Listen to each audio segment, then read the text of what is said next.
Okay, quick confession. I actually never killed my lust, nor did I desexualize my brain.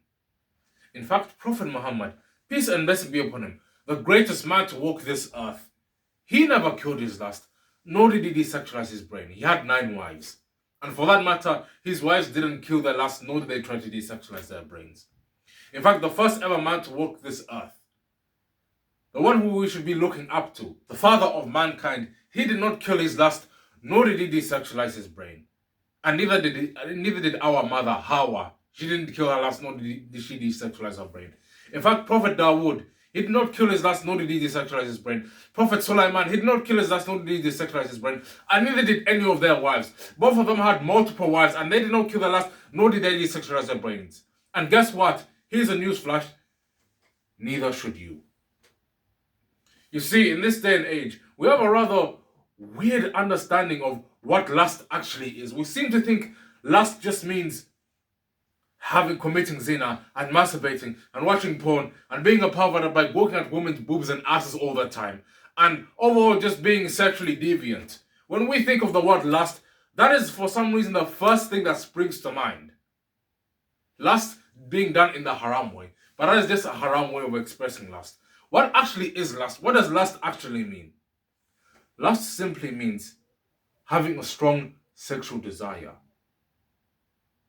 Is that actually a sin? Is it haram to have a strong sexual urge? No, it isn't. There is nothing wrong with having that lust, with having those so strong sexual urges. Historically, lust was seen as rather normal. Lust and sexuality and wanting to be horny and being horny throughout the ages was seen as a normal, regular thing throughout the centuries. Throughout ancient Egypt, ancient Rome, ancient Greece, ancient China, ancient Japan even, lust was just seen as normal. It was just a normal thing. But then when we got into, let's say, the Victorian era and the medieval era, that's when lust started to be seen as something more inappropriate. There, in that era, they were seeing lust as something, lust is not that good, lust is wrong. It's even considered as one of the 7 deadly sins. Lust is not a sin.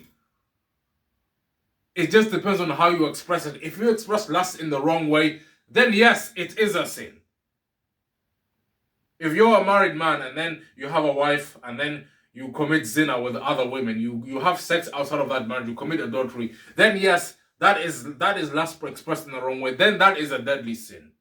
If, for example, you watch porn all the time and you masturbate to it, that is a sin. That is lust expressed in the wrong way. In that situation, lust is a sin. But lust itself is not a sin. So we need to stop this whole thing of, I've managed to kill my lust, or let's kill our lust, or how to desexualize your brain. How to stop thinking about sexual things and sex is bad. That's all you see. That's what you see on YouTube these days. People just talking about destroying lust. People just glorifying the idea of killing the lust because apparently it makes you stronger, it makes you more of a man, it makes you more of a king, it makes you a better, it makes you less sexually deviant or whatever.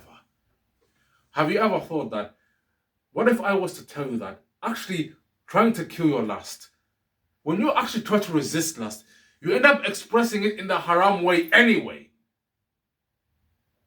When you try to stop expressing your lust in the halal way, which is through marriage, guess what? You end up expressing lust in the haram way anyway. And yes, people, it is actually so stupid. Somebody out there might be thinking, if you're getting married, that's not part of lust. Lust, when you're getting married, when you're actually in love with a woman, that's not really lust. That's not love. No. What people don't realize is lust is actually a part of love. Lust can actually be a part of life, a part of love. Lust can actually strengthen the love that you have for your wife, for your spouse. Yet for some reason it's seen as a wrong thing. How do you think you actually get to the point where you actually pursue a woman? It is actually that lust. That lust that you have is the thing that actually makes you pursue women in the first place. Lust can actually be used for something good because, let's face it, women don't want to marry just average, normal kind of men. They don't want to marry a man who just exists and who's just there. And yeah, men are quite different. Men quite happily would marry a woman who would actually be happy taking a woman on for just existing. Yeah, of course, it's not just, oh, okay, it's actually quite deeper than that. She has to have more things to her. She has to, of course, look beautiful. She has to, of course, be attractive. She has to be nice. She has to be religious. She has to be caring. She has to be loyal. And that's it. To be frank, men don't really want that much of women. But not only do women want men who are attractive and so on and whatever, she wants him to be religious as well, and he has to be handsome, and he has to be good looking, and he has to have a job, and he has to have ambition, and he has to be soft caring, and. Women have so many of these standards, and if you want a woman, you actually have to meet these standards. Sorry to say, but sorry, the news flash, sorry to burst your bubble, but yeah, you actually have to meet these standards in order to acquire women. And in order to acquire women, in order for women to actually recognize you, you need to have these things. So use that lust to actually become a man who can acquire these women. You have to be thinking, okay, in order to get a woman, in order to actually fulfill my lust, in order to fulfill what I'm looking for in the halal way, I actually have to get a woman.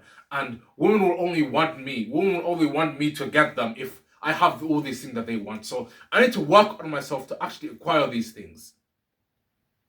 So you use that lust to actually become the man who women will actually want, who women will actually accept.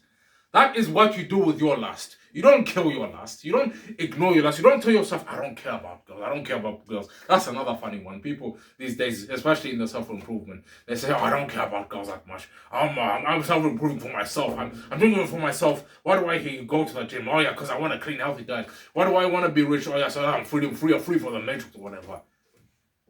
Yeah, those are other reasons. You, of course, want to be in shape to look good and to feel healthy. Yeah, of course, but let's be real. Let's not beat around the bush. What is one of the other reasons? Because you want women. Because you want a wife or wives. You know that having an attractive, good physique will make women want you more. You know this. Let's not beat around the bush. Let's not spout nonsense to ourselves. We want to be muscular and in shape to get women. We want to be rich. We want to be wealthy because we know that it will get us women. Let's not beat around the bush here. That is what you do with your lust. You actually become the man who women would want. I actually have a full-on course that will actually help you use that lust, use that inner sex drive to improve yourself as a man. To get that course, the link is in the description below. Of course, I'm going to teach you how to quit porn and masturbation. That is the main thing of this course. But I will also teach you how to actually use that lust to actually destroy the habit of watching porn and masturbating. Not just use that lust, use those urges to kill porn and masturbation, but to actually ascend as a man. Another thing, a lot of Muslims these days, they're also kind of weird and uncomfortable about sexuality and lust, and even these Muslims, especially us Muslims, when the topic of sex is brought up, when the topic of lust and intimacy is brought up, we think we're holier than thou. We think we have this holier than the Prophet syndrome, as if the Sahaba or the Prophet never spoke about lust. Well, no, we can't talk about lust. No, it's bad, it's haram, it's dirty, it's weird. You have to stay away from it. No. The topic of sexuality and lust was even brought up during the time of Prophet Muhammad, peace and blessing be upon him. It was not weird then, and it sure as hell should not be weird now. Of course, there should be a level of haya involved. There should be a level of maturity and a level of shyness involved. We shouldn't just be openly blurting about sex in public or what we do with our wives behind closed curtains in public. No, we shouldn't be doing that. But we shouldn't feel weird about talking about sexuality and lust either, because these are important topics. Tell me, what do you think happens to people who don't openly talk about sexuality and lust and even porn and masturbation and the effects of porn and masturbation and about sex in general? What do you think happens to these people? They could fall into the wrong hands. They end up they end up looking for sexual topics online anyway. For example, when your parents don't openly talk about sexuality and lust to you, what do you do? What actually happens as a result of that? You're not comfortable talking about this to your parents, so Where do you talk? Where do you find such topics?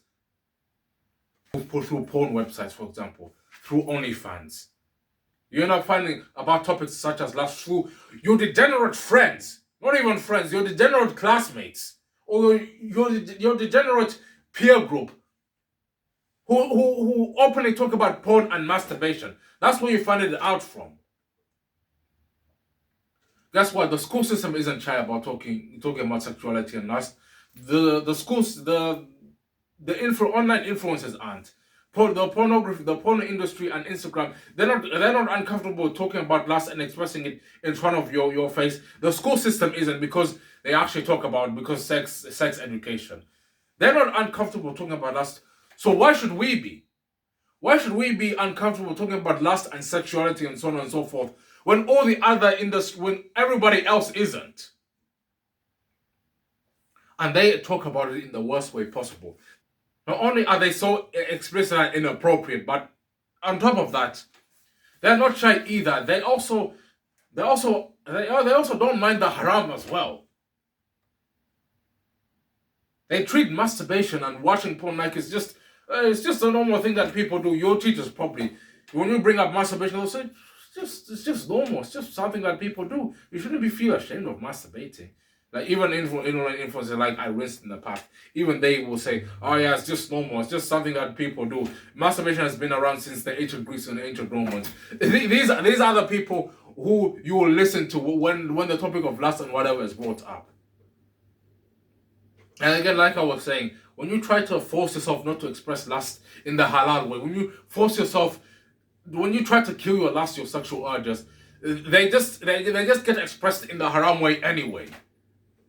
Because you've been fighting those urges. You've been fighting them. That's actually one of the problems with the whole NoFap streak and the whole problem with the whole NoFap community as a whole. They force you to, oh yeah, you have to kill your lust, and then you end up resisting so much to the point that that stress of resisting actually makes you want to express it in the haram way. It makes you want to relieve that stress via porn and masturbation.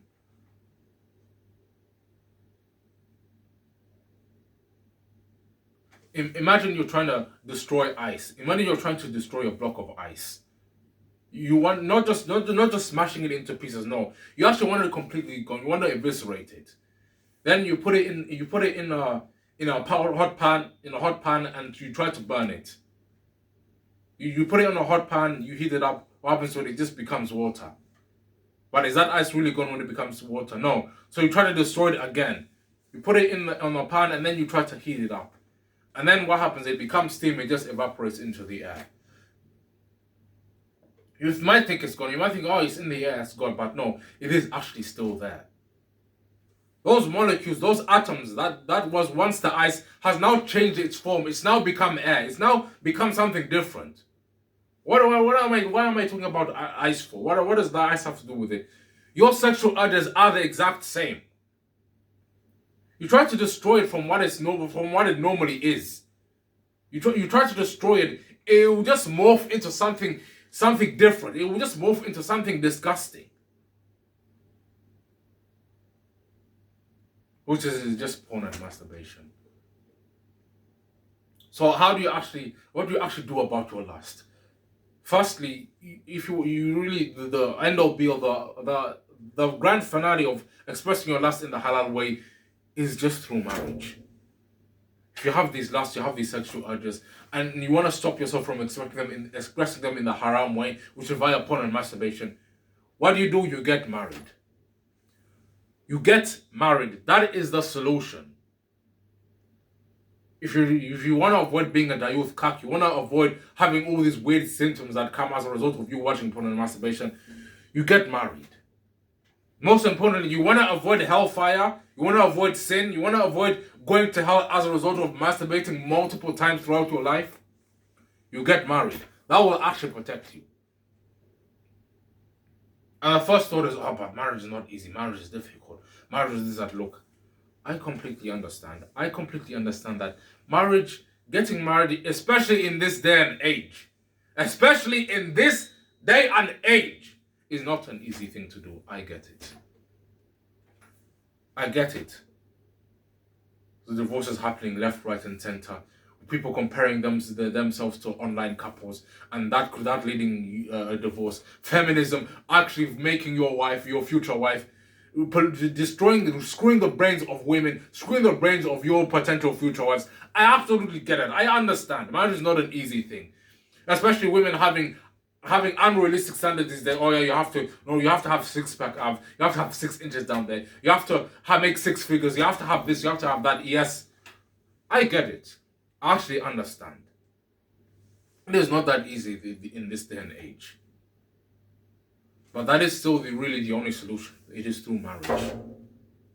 Also, put an effort in looking for the right woman. Looking for the right woman who is not stupid, to be honest. Who is not retarded. Who's not going to say, I want a 50k mahar. I want a 50k mahar. And I also want you to give me a big G-Wagon. And I also want you to be 6 foot height and 6 inches and this, that, and the other. Make sure you stay clear of such idiots. Make sure you stay clear of such sisters. Was I a bit harsh calling them idiots? Yeah, perhaps, but I'm being honest. These sister standards are just really unrealistic. These women, they're dreaming. They're in Disneyland. They're not realizing that is actually what's preventing them from even having a good marriage. And then some of these sisters, they actually end up being at the age of 30 or 40, still looking for the one, still looking for that man. They still haven't gotten him. And now they're single, and now they're bitter and resentful, and they're saying, oh, where's the good men? Where are the good men at? No, the good men were always there. You just denied them because they were not the one. Stay clear of these sisters and make sure you actually go for the women who have somewhat realistic standards, who actually see potential in you. These women who actually see potential in you, who actually want to see you rising up, who will actually motivate you in rising up. Go for such women. Go for these kind of women. And you might not even be there yet. I get it still. At that point, I still get it. You might not even be there yet. Maybe you're probably still you're probably still studying. You're probably still a college student. You probably don't even really have a job yet. I get it. The solution is to actually work your way up to become the man who expresses lust in the halal way. You want to protect yourself from zina and watching porn and masturbating. Get married. Actually, go and get married. But what do you do in the meantime while you're actually working your way up to get married? You use those urges, like I keep mentioning. You actually use those urges in becoming the man who's worthy of getting married. Use those urges to actually become the man who... You actually use those urges to get a stable job, to actually become in shape, to actually learn about marriage and what it is to actually be a husband. That is what you do with those sexual urges. That is what you do with us. That is literally what men have been doing throughout the centuries. All these great conquerors, they knew that if they were conquerors, if they were kings, they will have a harem of women. They will get multiple women. They knew that multiple women would want them. They knew that if they conquered a land, they would have concubines. They would have multiple women. They all knew this. Well, that is partially why they decided to conquer. It's not just because I want to be a king and I want to establish my authority and I want to cultivate the land and just conquer everything. No, it's also because they knew they were going to get women. So do something. Do what they did as well. Use that lust to recognize that, okay, if I become good, if I become fantastic, if I understand female nature, if I understand how to talk to women, if I get knowledge of how to speak to women and how to spark the right emotion and so on and so forth, then I will actually acquire women. Women are actually going to want me more. That is what you do with your lust. And that is what really everyone has been doing with their lust for centuries. It's only in this day and age where we had a weird and uncomfortable, oh my goodness, lust is so bad, lust is so haram, lust is so evil. Where in the Quran does it say that lust is haram? In the Quran, it only says that stay away from zina. It only says make sure you stay clear of zina. And it also says that anything, something like expressing your lust in any way other than marriage is a sin. That is what it says in the Quran. Which is basically, Allah saying expressing your lust any other way other than marriage is haram, is a sin. That is basically porn and masturbation. That's all it really says. Where in the Quran does it say it's haram for you to have sexual thoughts? Or in the Hadith, where does it say it's haram to have sexual thoughts? Or to have lust, or to be attracted to women, or to be horny for women, or to be just horny in general? Where in the Quran does it say that this is haram? Nowhere. What you need to do as a Muslim man is to make sure that you don't express them in the haram way. And if you're going to have talk about topics such as lust and so on and so forth, you're allowed to do that as well. In Islam, you're allowed to talk about sex for the sake of seeking knowledge. For the sake of knowledge. Because really, where are you going to learn about sex and intimacy from? Okay, there are some people who are going to say, oh yeah, but animals know how to know about sex. People, it just comes natural. When you get married, you just know how to have sex. You just know things. If animals figure it out, so can human beings. I've actually heard this rhetoric one time, that humans will just automatically know about sex. When they get married, they'll just automatically know how to have good intimacy. Not for human beings. For human beings, it doesn't exactly work like that. For human beings, we have to learn things. Human beings don't just have things instantly. Human beings don't just have things naturally like animals do. For example, animals, they naturally know how to swim. Every single animal in the animal kingdom, except from great apes, they know how to swim naturally. They know how to swim. But we human beings, we have to learn how to swim. And it's the same with intimacy. We actually have to learn how to be intimate with our wives. And the school system, what they taught about in school is not even detailed enough. It's not actually really good enough, to be honest. Yeah, though, what will they teach you in school? Oh yeah, if you to have sex and to reproduce, the male genitalia. I'm trying to be appropriate here because I'm not usually expected, but I'm going to be inappropriate for once. The male genitalia goes in the female genitalia, and then the man just has to keep thrusting, and yeah, that's how you have sex. That is literally all the school says about intimacy. When it is actually a lot deeper than that. And we need to be comfortable talking about what it actually is, because if you just go and let's just do it. Let's just you're married with your wife. Yeah, let's just have sex. It's not really gonna work. It's not actual intimacy, and it's barely even expressing your lust in the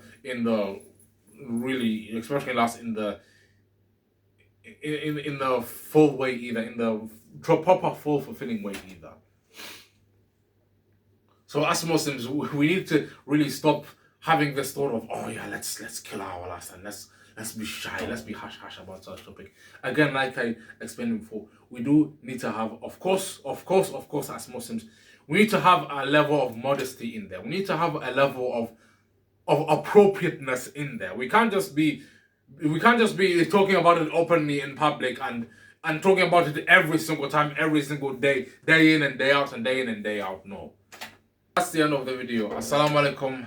Hope that was beneficial, and take care.